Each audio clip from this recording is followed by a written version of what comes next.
Oh boy, it's happening again. We're speaking about love. So there I laid once again, watching another romance anime and carefully analyzing it. As I was enjoying studying it. Oh wait, yeah, first things first, I'm talking about Tomo-chan is a girl. Spoiler!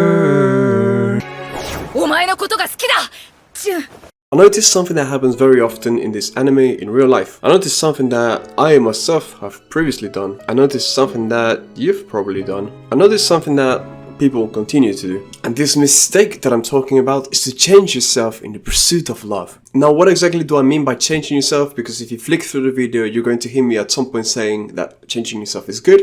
And you're also going to hear me saying that changing yourself is bad. So, hear me out. There are prototypes and standards of what is good for society in terms of an ideal partner for straight people, gay people, and whatever else there is. So, you may have found yourself, if you've ever had a crush, trying to become more like the ideal prototype, or that society deems ideal. And as we all have done this, we forgot a few crucial details. Leaving aside the fact that love is blind and we will oversee a lot of bad traits from a person just because we like them. Or should I say love them? Or should I say glorify them? Well, of course we are then blinded, for we are not really in love anyway. But that aside, we have a few mentalities which are wrong. First, that we are not good enough for this person, thus we require a certain change.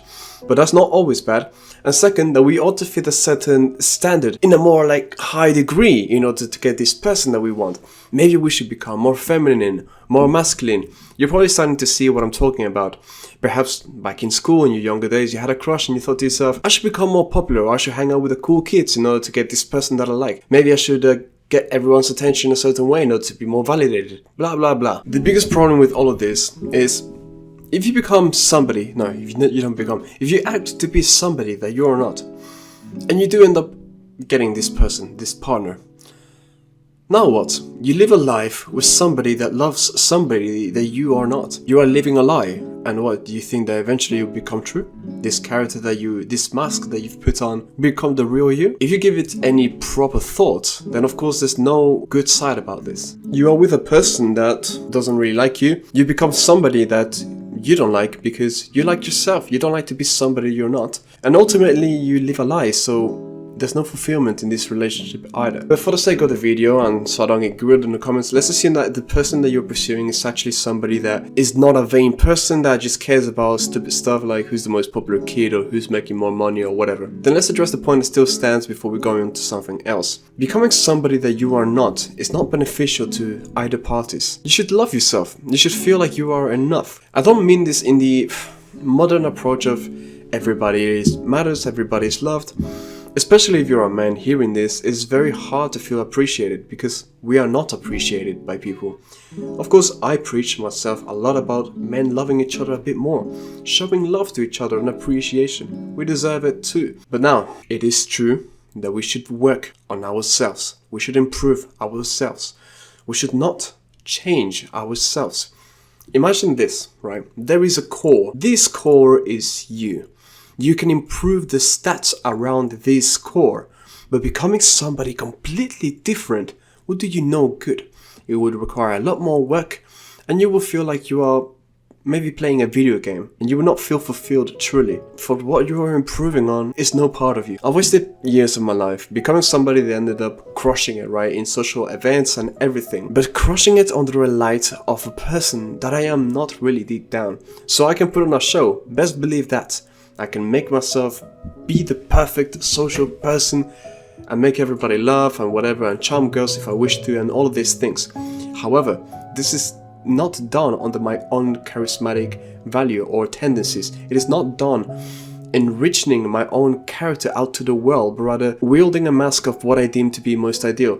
And it works. Of course it works. I've developed it for years and I'm a psychological nerd. And I've done it really well. Now I've transferred some of the skills to my real personality and I'm still great socially speaking and with, the opposite gender, even though I'm not interested right now.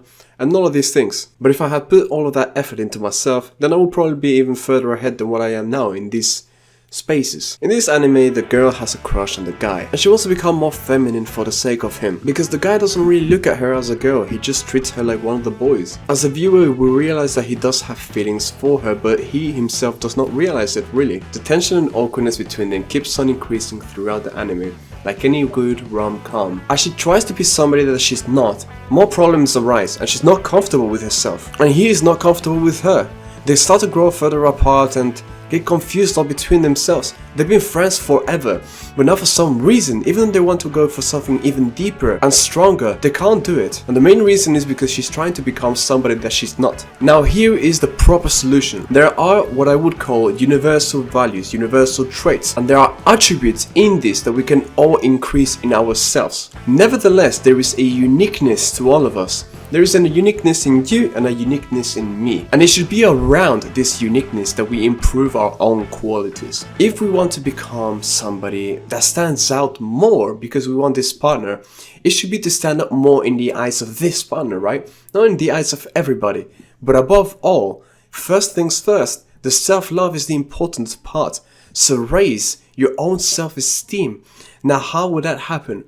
By doing the things that you deem to be correct and righteous and admirable, not what society thinks.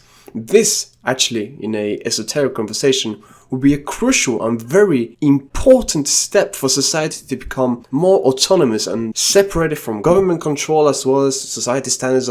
If we really seek this personal freedom of identity, all of these things, then trying to raise our own self-esteem by ourselves towards ourselves will be way more effective than trying to appeal to all or trying to seek the validation of others. Doing things for the sake of others is fine, I often say this. But it is not fine, however, to do everything for the sake of others. Think about yourself too, think about your own self-love. If you have no love in your own cup, how are you meant to then give it to the rest of the world? Find things that make you happy, that are you, only you. And then from there, as you are overflowing with love, start sharing the things that drip out to the rest of the world. That way you ensure that 1, you are giving love to the world, and in doing this you also generate more love in yourself. And 2, you in yourself are never running out of love. Thus you will never enter that plateau like after a heartbreak or anything like that, where your source of love and affection is gone and now you're completely depleted and depressed. That is what happens in a nutshell. So look at yourself and look at the things that you could improve. For example, what do I value? I value wittiness. I value forwardness. I am a bit of contradiction myself.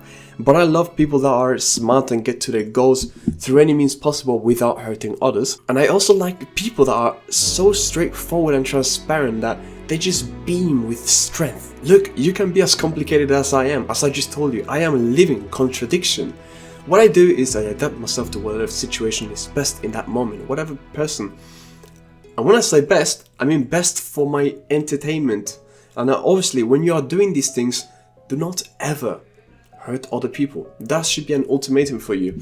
You can be selfish and you can be greedy, so long so as the things that are good for you or better for you are not directly injuring or indirectly injuring anybody else. Guess what? If you become a more confident person and a person with more self-esteem, then you will be filled with more courage and you will approach that person that you like.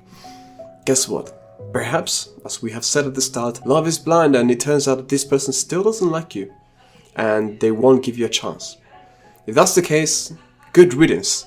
You've made sure that 1, you improve yourself still so that doesn't fade away, and 2, you save yourself from entering a relationship by not doing the people-pleasing kind of self-improvement that would have actually deprived you of a better life and deprived you of a person that you will soon meet which is way better than that person and that appreciates you for who you are. I feel like I started this video kind of a little bit slowly. I had to take a little break to greet somebody and I came back with energy, it seems, so that's great. To wrap things up, because I've said what I said already, if you think about the longevity of the relationship, you want to be with a person that actually cherishes you.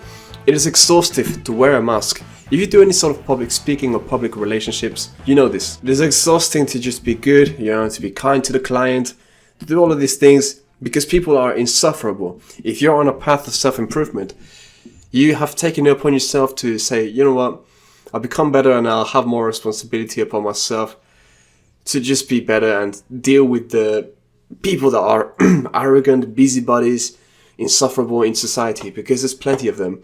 But guess what? It's because they don't know any better. Don't take it upon the world or the people that God didn't decide to equally distribute the gift of intelligence.